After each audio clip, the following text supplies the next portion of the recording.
Hello. How you all doing, all right? So, look, hasn't it been a great year so far? Something really worthy of our 15-year anniversary. We, so far, have had... Oh, there we go. That's a really strong start there, isn't it? Well done, Mark. We've had the glory of Talos, the solo boss born from the anima. We've had the Ark, a massive addition to the Eastern lands and player-owned ports, seeing us conquer our own islands. We've seen Gower Quest, our tribute to the fathers of this wondrous world, and of course, God Wars Dungeon 2, the sequel to our most dearly loved dungeon of all time. And I'm sure that many of you have got your own favorites that we've launched this year. Any comments? Huh? Skilling Pets, good call. Anybody else? Favorite content? Gower Quest, well, I already mentioned that. Were you not listening? Anyway.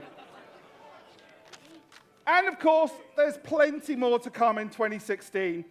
For more info on that, you really needed to check out Mod Osborne's talk earlier on in the day. But the things I'm most looking forward to see are these. So there's Fate of the Gods 2, where you'll join the Majorat on their pilgrimage back to RuneScape, the planet that they were born on. Finally, we get to witness the long-awaited showdown between Zaros and Zamorak, and you'll get to go back in time and see the original betrayal firsthand, being able to shape the action and define history. And you'll get to explore the throne room at Seniston in all its glory. I personally hope Zamorak gets what's coming to him, but perhaps you want the story to go in a different route. Any Zamorak fans out there at all? Oh, strong, strong. And of course, it's part 3 of Sliskay's Countdown, leading up to the dramatic conclusion in Sliskay's endgame, where we wait with bated breath to find out the future of the world, and of course, the Stone of Jas. And we've got a boatload more content coming for the Ark too, with Chapter 2 taking on board all of your feedback from the first launch, releasing more content for you to find. We want to change the feel of that content, rewarding you more for exploring and adventuring, and removing the feeling that you need to exhaust all your islands before you move on. And there's new rewards as well for you to find, for you to take outside of the islands, giving you cool stuff to use in the wider world, giving real reasons to get involved with this beautiful content. And thanks, honestly, for so much for getting so heavily involved and helping us to shape the content that we work on. It really is genuinely a collaborative effort between developer and player. And we know that the content is getting better when we work together on it. So, let's talk about some shiny stuff. Onto the survey taken back in May, and the glorious future that it's laid out for us. Now, the rest of this presentation is just a vision, a collection of ideas that might just pan out the way we want them to. Like sacred clay, it's what we've molded now, but it can change when that glorious collaboration between players and developers kicks in. Now, just like before, we've asked you what you wanted us to work on in the future. The survey was answered by thousands of you from all corners of the world. Low-level, veteran, lapsed, all sorts of players. And we know they're the people who care deeply about this game. And the results were very interesting. So let's just take a look at the 12 most wanted updates. Now, it would really help me if I could get an ooh. Let's practice that. Ooh.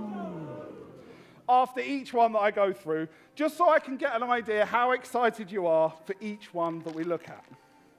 So this is the top 12 updates that you voted for in the survey.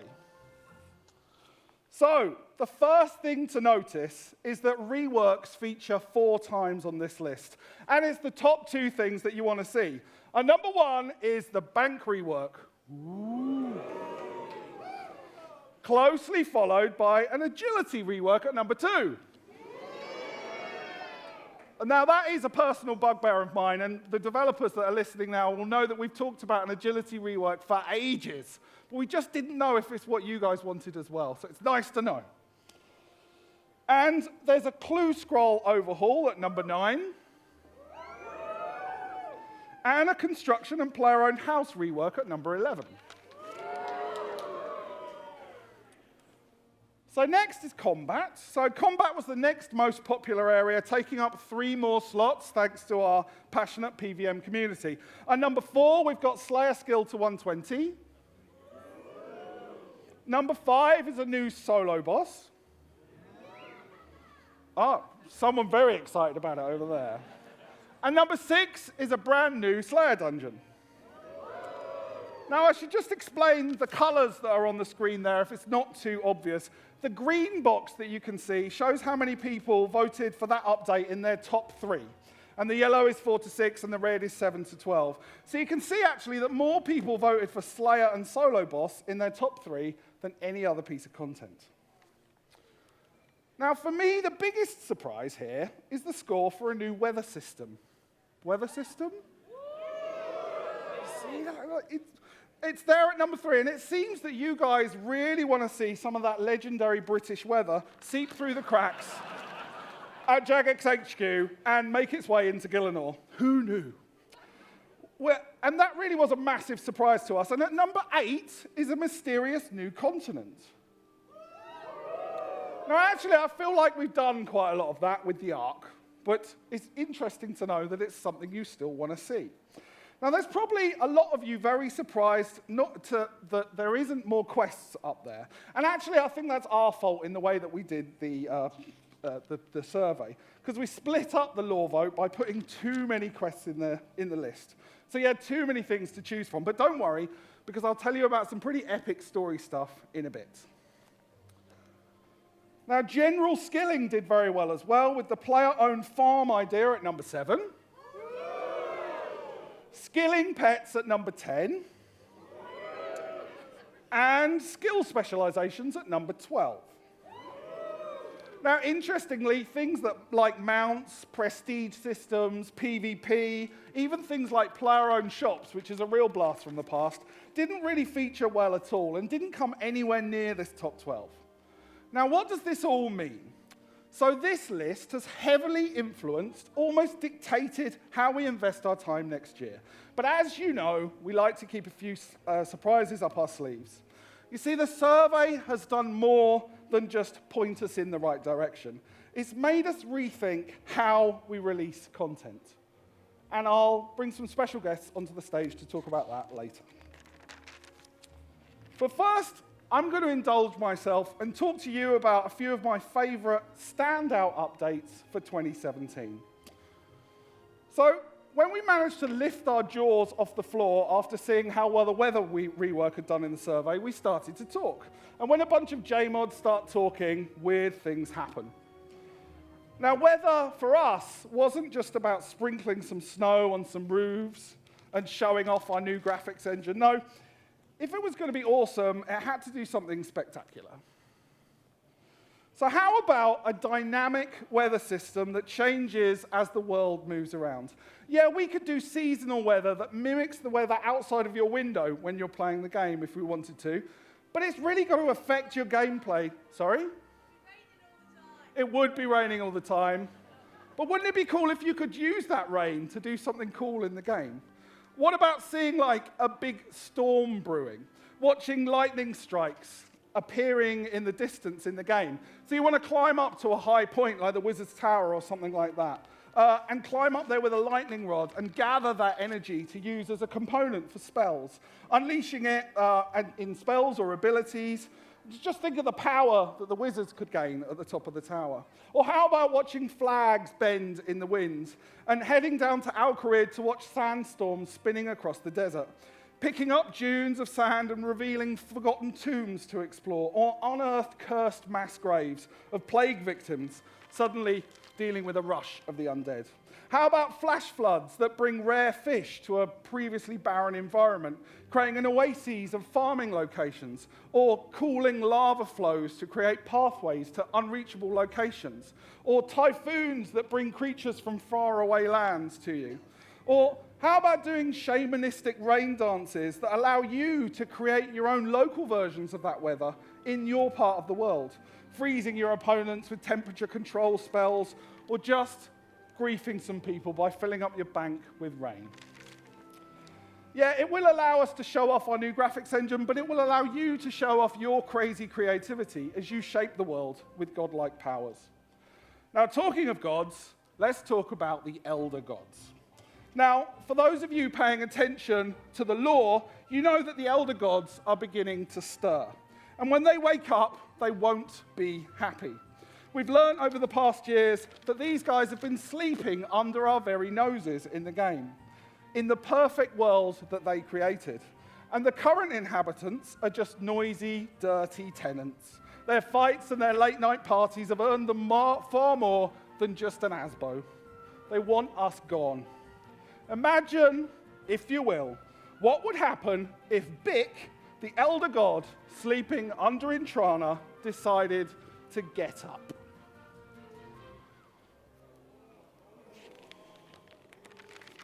So let's just take a moment to think about this. There's no battling this. There's no clever way of getting Virago to stab it in the face. No weapon to make it turn and run. It's pissed off. And I imagine it's like coming home to find that your kitchen has been invaded by ants, needing to be dealt with. And we are those ants. Even mighty gods like Zaros, that you can just see hovering in the corner there, desperately still trying to look cool, will just get squished. And he could probably just get put in a display case like a pretty little butterfly. So how do you stop an elder god? Anybody got any ideas? Formaldehyde? I don't. I'm pretty sure that's not what you said, but it's a nice idea. Any ideas? A gooseberry? A blue screen? How would that work? I'm confused. A blue screen of death! I see! Or like a loading bar of crippling. Any ideas from you guys? Even bigger elder gods. Oh, but that's just going to create some kind of scale wall of disasters. Huh? Translation? Anyone? Servers. So you guys have just smashed through that fourth wall, haven't you? No respect. So I wonder, can we reason with them? Can we convince them that somehow we've improved the world with our continents of destruction, oceans littered with the corpses of our fallen victims? Now, this is just one of the elder gods, and it's a small one. Deep underground, there are eggs too. I wonder if we can revert the damage that we've done, perhaps even find these guys a new home. Because if their destiny works out, they are here to consume all living things, to feed from the anima, and make a new world more glorious than the last. Now, we think that Zaros is the key, the man with the plan. But will he survive the troubles that we all face with Sliskay's endgame? And that, my friends, is truly up to you. Now, the next thing I want to talk about is the skilling pets.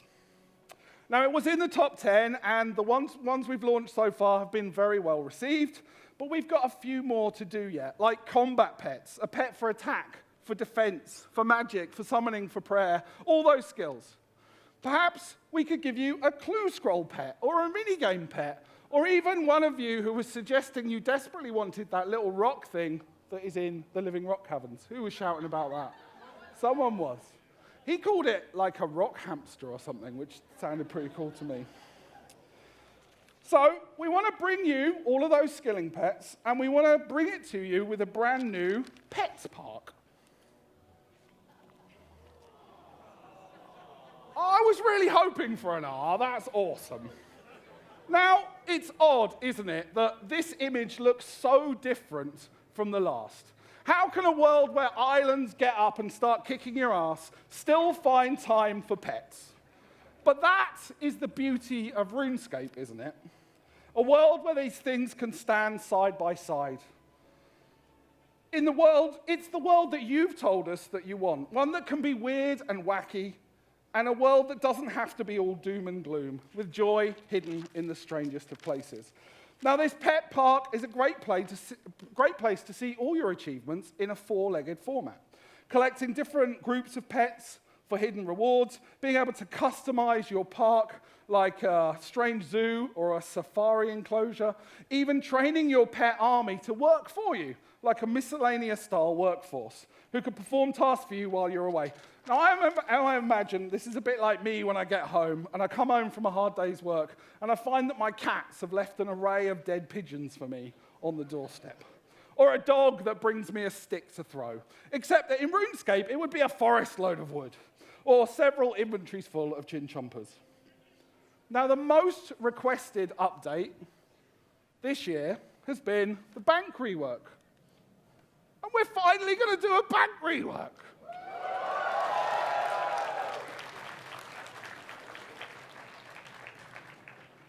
Now, whilst it doesn't have the photogenic power of an elder god, we know that it's the thing you want more than anything else. And it was the #1 requested update. So we're finally going to do it. It's a huge change that affects everybody, but we want to make sure that the rework feels familiar and second nature to you all. Of course, it needs additional depth, offering placeholders so you can, amazingly, store single items in your bank that don't move around when you've pulled them out.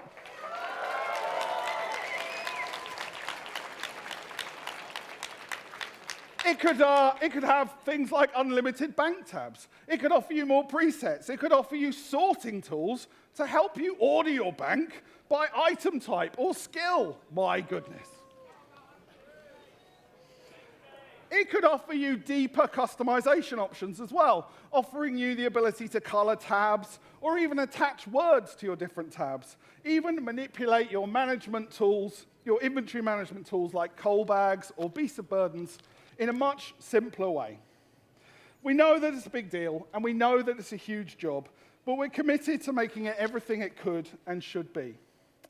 Now, another rework that you told us you really wanted to see in the top 10 is a massive rework to clue scrolls, and we never, ever would have predicted that either. I'm glad that some of you are excited about it, really excited. We want to rework those existing scrolls to make the rewards really worth the effort, and we want you to have more than one on the go at the same time. There's plenty to rework on them, but we also want to give you new challenges and rewards too. It's tough to do some concept art for a clue scroll rework, but, you know, we've got talented artists, so we had a go. So you can see there we've got new godbirds, we've got new third age gear, we've got some unique clue scroll gear, but one reward really stands out, which is the idea of unique footprints that you leave behind you as you're walking around the world, with a rarity to match their awesomeness. Now, I like the idea of being able to leave a trail of blood behind me as I wade between kills in castle walls, looking for my next kill, or flames in the shape of skulls, or perhaps even something like flowers sprouting up behind me as I'm walking around, if I'm feeling a little bit less brutal. And we'd also like to offer you a new tier of clue scrolls called the Champions tier, with more skill and clues and a high score table to support it.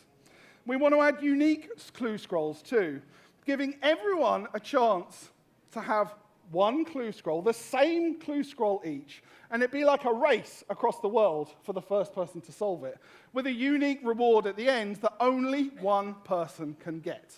So ultimately, really cool, streamable content. Now, the solo boss also came up pretty high on the survey too, and we learned a lot from Talos this year. We know that Enrage works really well, and we know that you guys enjoy the solo challenges more than the group ones. We know that different rewards work well for different levels of player at different levels of Enrage. So we want to do more of the same. And of course, give you an even greater challenge than Talos at its most angry. And then we think it should look something like this. So, what is that? We want to go down a horror movie route with this guy, almost Slender Man-like. This is the Ambassador, one of Zaltak's crew. It's inspired by the likes of H.P. Lovecraft and the Cthulhu mythos, and this guy is designed to scare the hell out of you. Now, I'd forgive you for not knowing too much about Zaltak, but the clues are spread throughout RuneScape, with some stories of underwater cities and... Now, I'm not going to tell you too much more than that. All the descriptives for this utter git, and the horrors that live inside its mouth are far too offensive for your dainty shell-like ears. So all I can really say is FML, GG, WTF. Just a couple more things for me to cover before I hand over to the big guns, and I'd just like to have a brief word on mining and smithing. Now, it's still something that we want to work on. You told us that Plan A wasn't quite right, so we went back to the drawing board, and we want to take you through every step of the process for Plan B. In October, we started a series of dev blogs where, well, sorry, not in October, because we're in September. In October, which is in the future, we will be starting a series of dev blogs where we can cover every single aspect of the project, and we'll build a design together. The important aspects are very clear to us. Like the bank rework, it's got to be simple and familiar, not overburdened with stuff. We want to raise the profile of mining and smithing, making them a viable means of income. And we still intend to bring the rune and dragon gear to a smithing level that actually makes sense.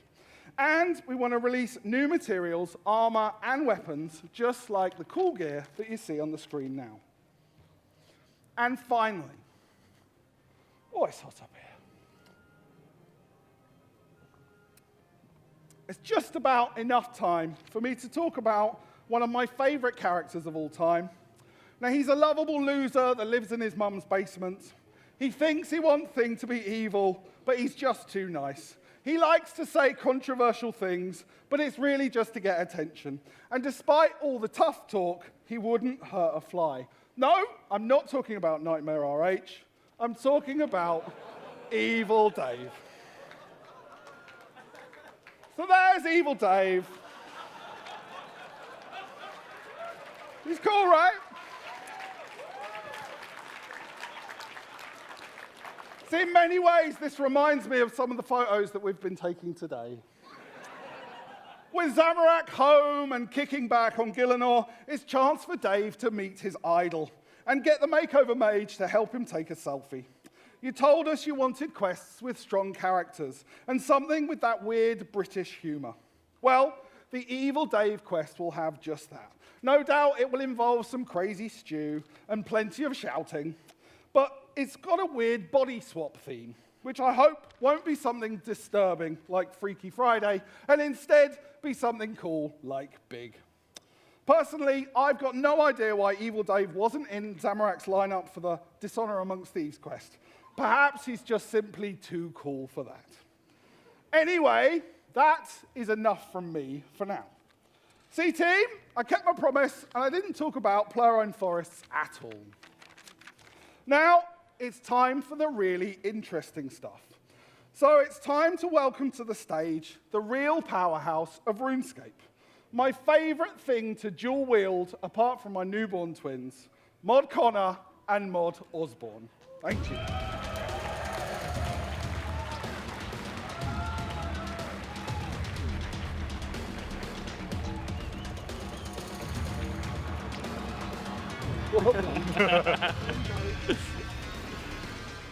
Hey, everybody. Well, hello. Oh, my goodness gracious. We've been dying to see how you react to this. Yeah, we love this. This is one of these secret things where you get a concept art back from the concept artist, and they've just gone to town, and you've gone, I love this even more than I ever could before. It's quite beautiful. It's the cat face on Zamorak. It's the grumpy cat. Anyway. So we're here for something new. The big change in 2017. Bam, bam, bam. We're not announcing sailing. We are not announcing sailing, but we are changing something massive. Yeah, we've been working on 2017 for some time now. We've kind of sat down looking at the results of the survey, looking at what you wanted, what we wanted to do. And we really wanted it. We knew we were going to be on stage at RuneFest. We knew we were going to be talking to you about this. And we wanted to be secure in the knowledge that we had announced the biggest and most impressive, most impactful year we could possibly have done. And we could have just rolled out the usual updates. You've seen a lot of them already. There are a lot of updates up there that are really exciting. It's been great to hear from backstage, the laughs, the screams. It's always wonderful to see the reactions. But we wanted to go bigger, and we wanted something really impactful and make sure it was very exciting.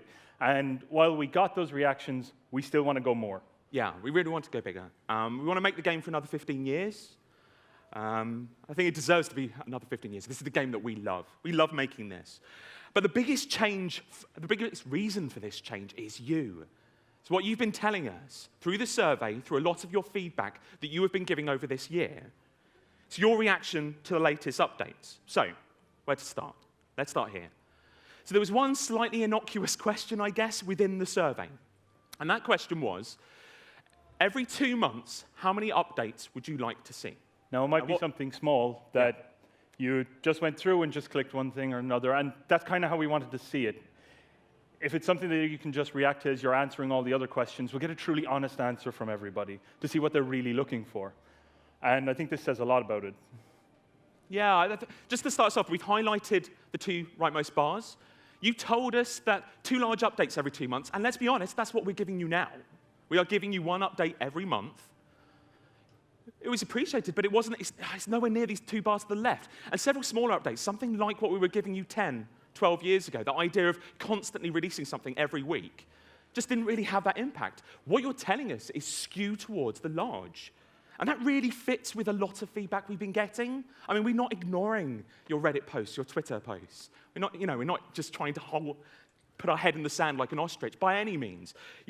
Those dreaded words, dead content, have been coming out more and more. It's almost like, I don't want to talk about dead content anymore after what we've got revealed for you today. And that makes a lot of sense because you felt like we were releasing just for the sake of filling a release week. And also batched updates. Things like Elf City, things like the Ark.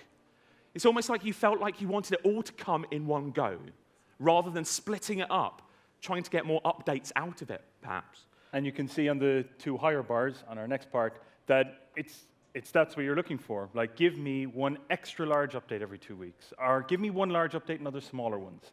And so it means it feels like internally, we're looking for the space, and externally, you're looking for the space between the major things that are looking for your attention, so you don't feel swamped, but also you don't feel like you don't want to engage with the content, and that everything is really, really exciting. Yeah, and you've also told us you want things finished. I think that a lot of you have told us about Invention, that things have come out in dribs and drabs after it, like you wanted everything in one go, rather than something creeping out. Okay, ultimately, I think from that point, you didn't want to be treated as beta testers, which makes perfect sense. And of course, we want to be proud of what we put out there. Now, as developers, we want to be giving you something fully formed that we know and are confident in, that it's going to have real impact with you. We want to really celebrate the release day, something that we can join everyone with. And when a release day comes every single week, it starts to lose some of that special edge. Yes. You could probably sense what we're doing here, so RuneScape expansions. Okay. What does that mean? That's obviously some big words there, but what does it mean for us? Okay, this is an area or region in the game released on a single day, full of towering updates. Those updates that you get over a period of months or a period of weeks, they're all in there on that same launch day. And that's the key thing. It happens in one day. You see everything coming together as a large update. You're not looking at having something come out now and another thing in 2 to 3 months that finishes off that content for you. You get it in one piece, one major piece of content, and one major area in the game is expanded for everyone. We've increased the number of people working on the given update, and we've changed how we work to accommodate this. That was another part that was incredibly important. And actually, one of the questions that I've asked people to tell me is, how many people do you think are involved in a quest? What I've been saying is that we have teams of about 10 to 15 people, and they're working together, and we have about 3 of them. What we want to do is make sure that we're bringing larger groups together to give more impact in a longer period of time between pieces. The emphasis is on getting it right first time, getting something big out there without any batches, and without it being dead content on launch. That is our aim. Okay, so what size are we talking about? I've kind of given you an inkling.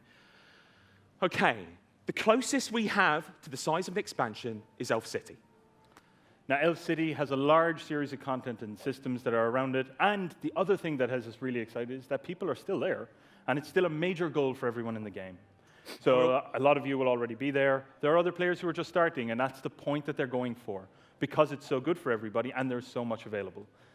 And it's going to be greater than the size of the Ark in its collective 2 batches. I know you haven't had the second batch, but once you get it, you will know that what we're giving you or offering you is bigger than the Ark.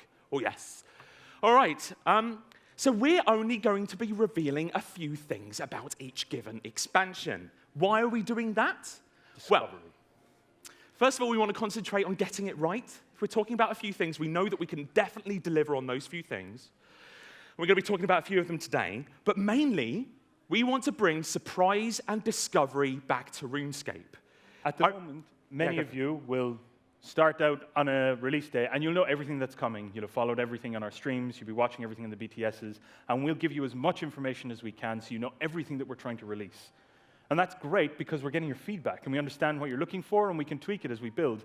But what it does take away is that mystery and that discovery and that feeling of something fresh and new that you have to go out and find. Now, how many of you remember how we announced construction? Yeah, go on. Do you remember how? That's it. You're going to be able to sit down. Yeah, we told you that effectively in the BTS that came before it that you'd just be able to sit down. And then we released construction in the next game update. I don't think we'll go to that scale. I don't know if we'll go to that scale. But what we want to allow our developers to do is add detail to the expansion, add examines, add small pieces of quest content, beasts to discover, locations to find, skill training methods to find. Pushing further than just finding an examine on items. And while that's nice flavor, what you're going to do is find actual things you can start interacting with and discover. And it's new things all of the time. Yeah. Well, the reason we've got gates up here is I really love the idea of launch day. We could just say, right, it's out there. You know a few things. You know, so a few of you beeline to some of the areas within an expansion to play them. But others are searching out and sharing with each other. I found this skill training method. I found this little quest that leads to other things, that leads to fantastic rewards. You're sharing it. You're effectively sticking a flag in it that sends a message to all of your friends that this thing is here. Okay, so obviously got a lot of questions. How often is probably one of them. Okay, there are reasons we're calling them RuneScape expansions. We're going to try, I say try, we will be releasing fairly frequently with these. Yeah, I think it's really important to us that when we talk about RuneScape expansions, it's not like how other games treat expansions. Other games treat expansions by releasing them once every year, perhaps more infrequently than that. I feel like I'd love to have this experience, the idea of exploring something like Elf City, all of its nooks and crannies, more frequently. So we are talking about something Elf City-sized every 3 months. I believe the way you described it of Christmas is coming 3 times a year in RuneScape next year. Okay, so we're going to be bold. We've actually given dates to this. We'll see how much we regret it later. But we're going to try to have an expansion every 3 months, and that starts in June. Then, as you say, Christmas comes again in September, and then in December. In December. There we go. Okay, and when? Yep, so that's when the first one is. Okay, so and before June is everything really that Marco has been. Mod Mark. We always get that wrong. Mod Mark has been talking about in the previous part of this presentation, with a few exceptions. So there's a lot of that content is there leading into the expansion, and then we're going to hit hard in June with something epic. Okay, we're going to be cruel. We're only going to talk about the first expansion today. So this is continuing the concept of discovery and excitement. We're going to focus on one. And we're going to make sure that everybody can pay attention to that one, and we can get excited, and we can look forward to its release without looking beyond it. And it's big enough, to be honest. We're going to be revealing the three updates that you would like in it. We're going to tell a story as we go through that expansion. Tell us a story, Dave. Yeah, I will tell you a story. It's story time with Dave. I finally get to do it. It's great. Okay, and you can be sure that there'll be kind of video blogs, things like Road 12 City, that will lead you into that first expansion. So enough talking. We've done a lot of talking. I think we have someone else who can talk for us. I think somebody else can talk for us. So I would like to, I've always wanted to say this, roll the VT, or video, or something. Should we sit down? My work has taken me to wondrous places. I have picked the pockets of the elves. I have claimed an island in the eastern lands. And in the heart of Gielinor, I have stolen the legendary godsword. But one mark has eluded me. If you ask me, it is one of life's great tragedies.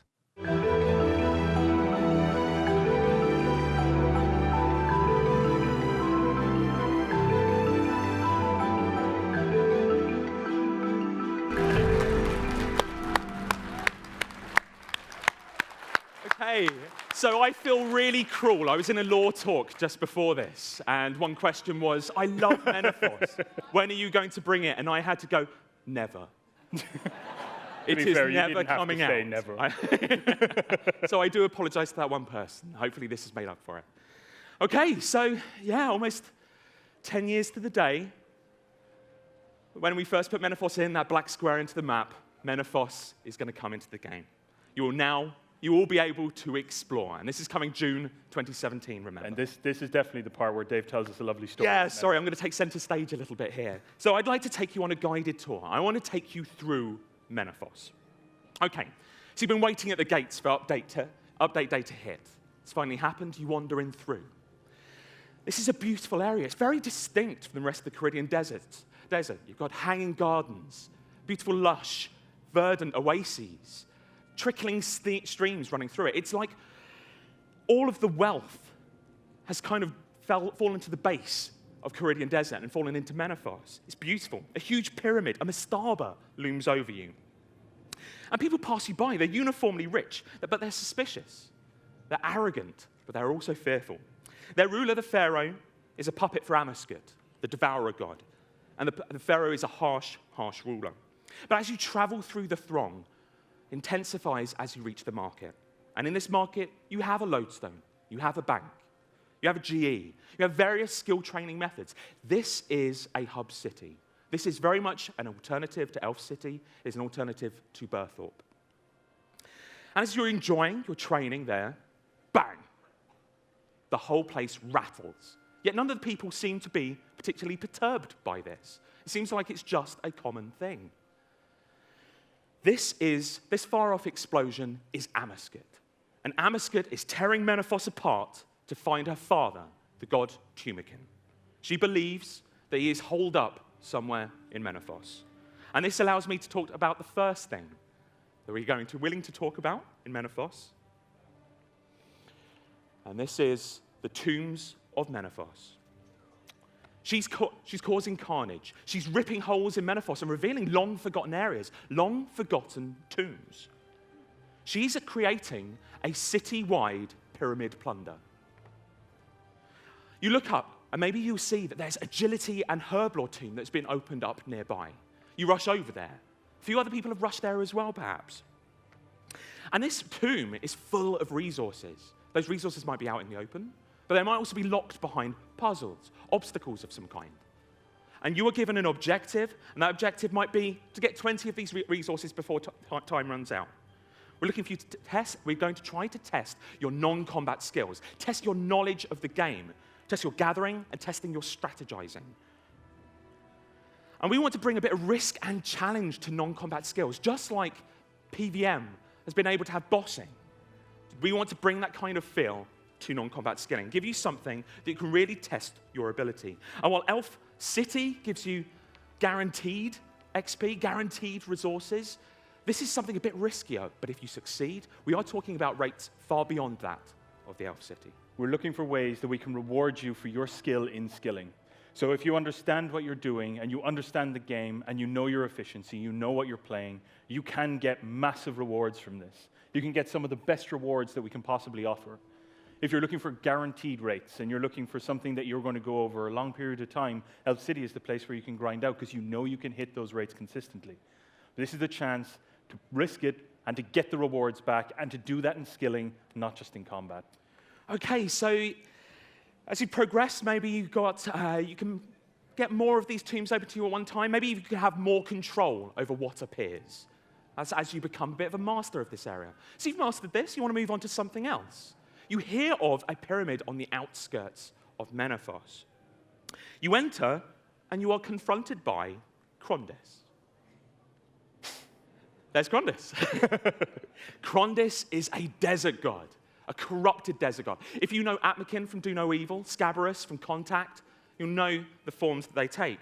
Before, Krondis was a god of earthly pleasures. She'd bring food, she'd bring water to her people.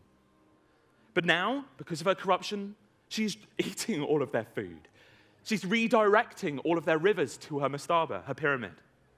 And she's delighting in their misery.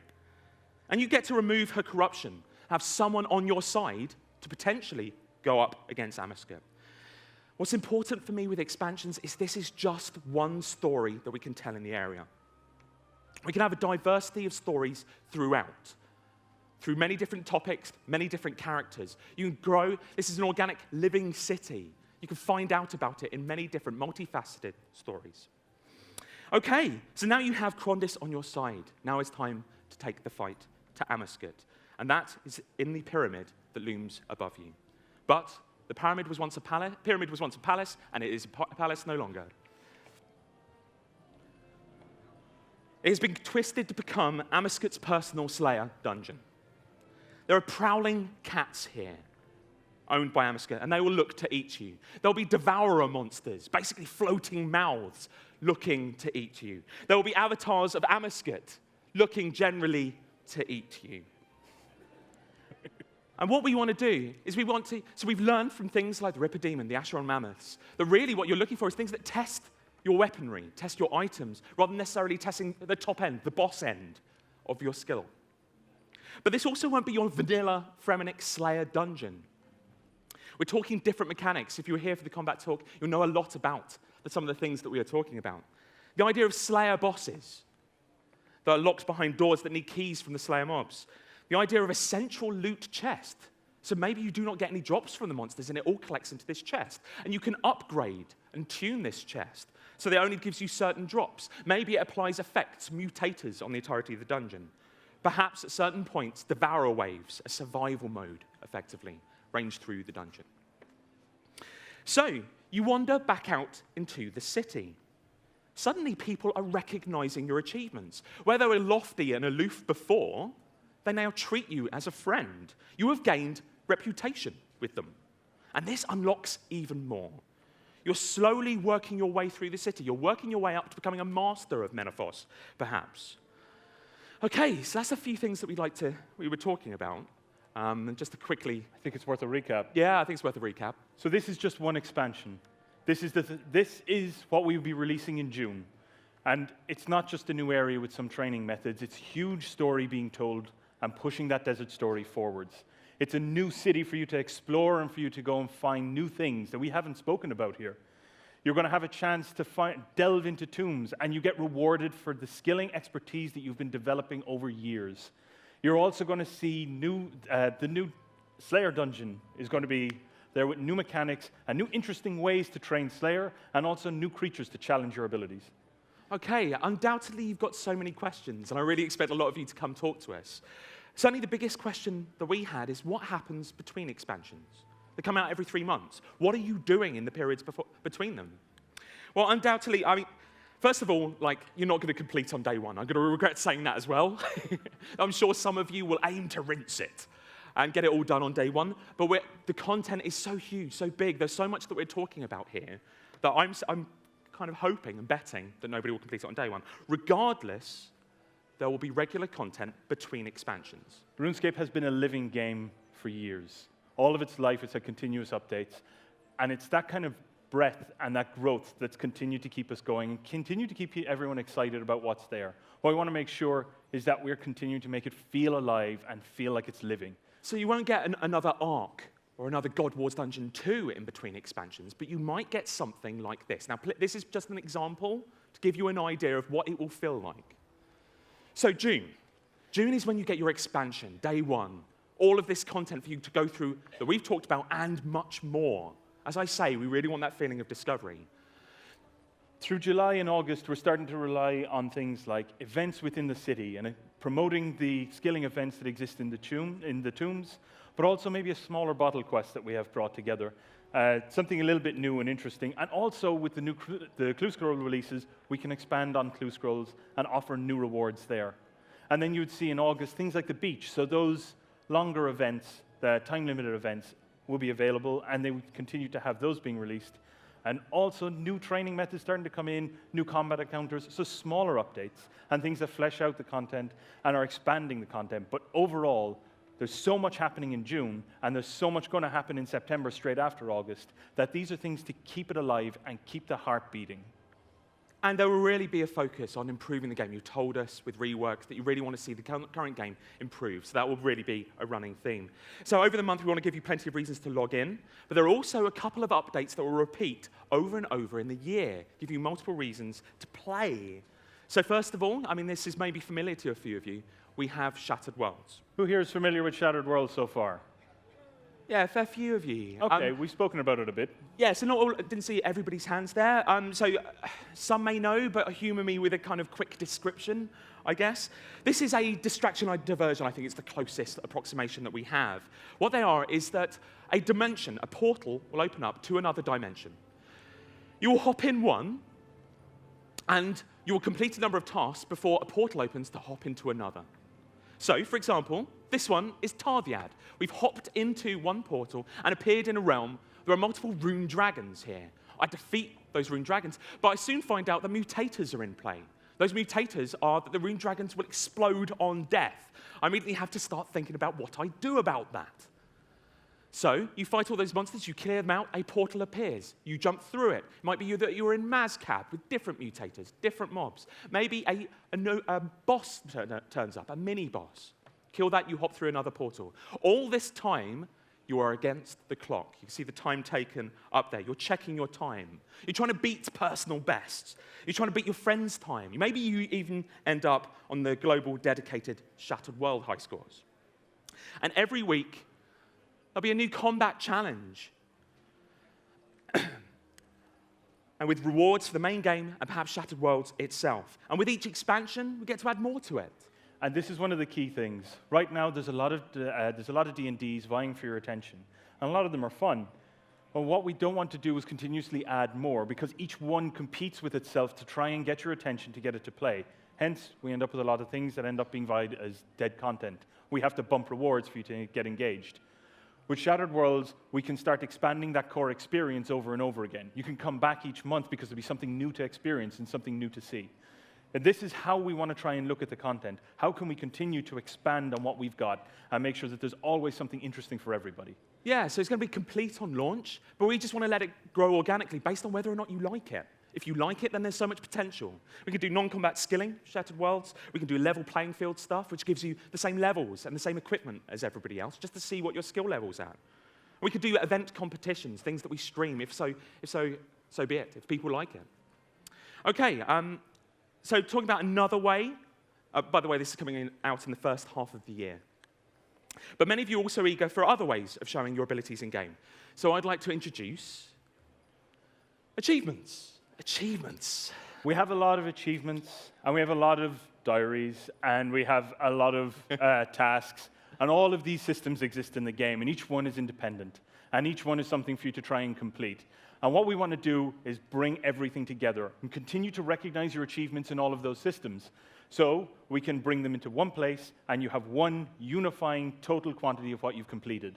Right now, it's kind of a binary. You have your comp cape, or you don't have your comp cape. Well, you've got your comp or trim comp.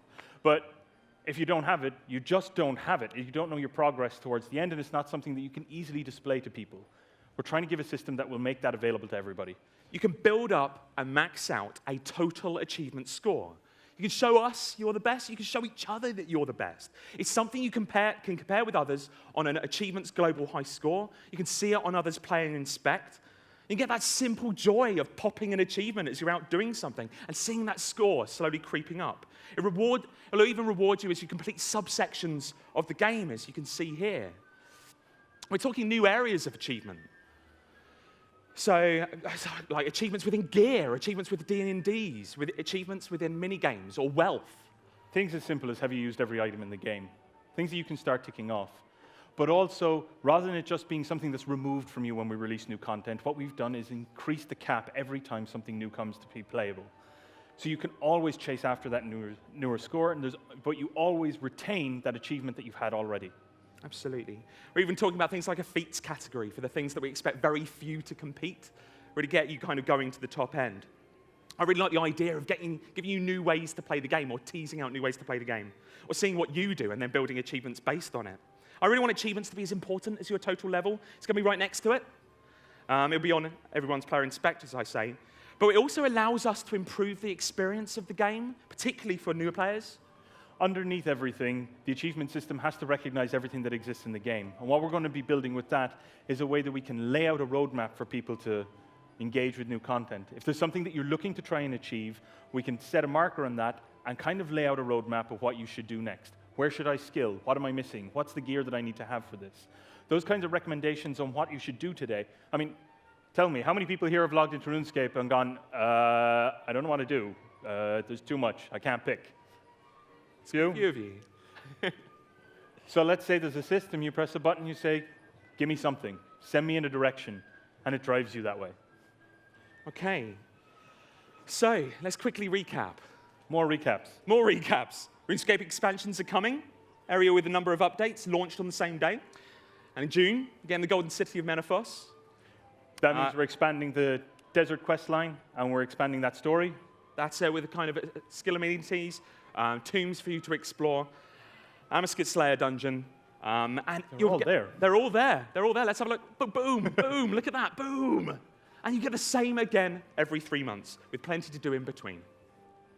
And we're going to give you regular updates, those updates that repeat over the course of the year with Shattered Worlds and achievements. We want to be able to recognize that you are excellent at the game and you are doing well. Expansions are part of this by expanding the story. Shattered Worlds and achievements are systems that allow us to recognize your other abilities.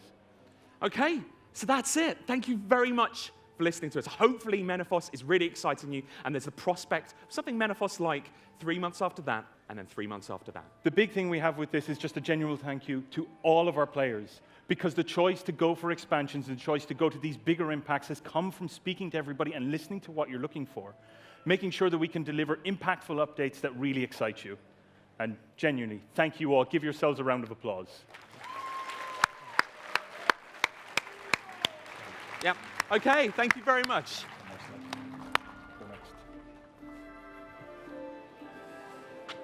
Actually, wait a minute. 1 second. No, we couldn't possibly let you go. While we said we were only going to keep to a few updates, actually, you know what? We can't help but treat you and reveal something else. So with Menaphos, obviously with Menaphos, you're getting a new Slayer dungeon, getting some new mobs. Well, we've decided to kind of add a little something else into Menaphos. It was a funny phone call when you came in and said, I'd like to do a thing. I mean, like, I didn't know if you really... I was actually going to do it. You don't know about this, do you? Yeah. Here we go. With Menaphos, we're going to raise the Slayer level cap to 120. OK. Now, a lot of you are going to wonder what the hell that means. So I want to go into you just a few details. I'm not going to reveal everything, but you've probably got a few questions. There will be monsters that take you on a satisfying trip to 120. Don't worry, that's coming with Menaphos Slayer Dungeon. Combat skills are going to stay at 99. Compers will have until the next expansion. If you want to keep your cape, you've got until the next expansion to reach that level. We're giving you 3 months, guys. We are harsh masters. And my favorite part of this is that we're going to give you, so those of you who are already at 120, or virtual level of 120, we're going to convert you straight over. There's no need to retrain. We're not resetting people down to 99. If you have achieved 120 in the current state, you're at 120. But that's OK. We have something else for you to do. That's it. We still have something for you to progress towards. As you walk towards 120, and people who are already at 120 virtual levels, we're still going to give you something to work towards. You're going to work towards becoming your own Slayer master. Your own ability to give yourself tasks, your own ability to create monsters in a dungeon. All right. Thank you very much, guys. There we go. We actually finished now.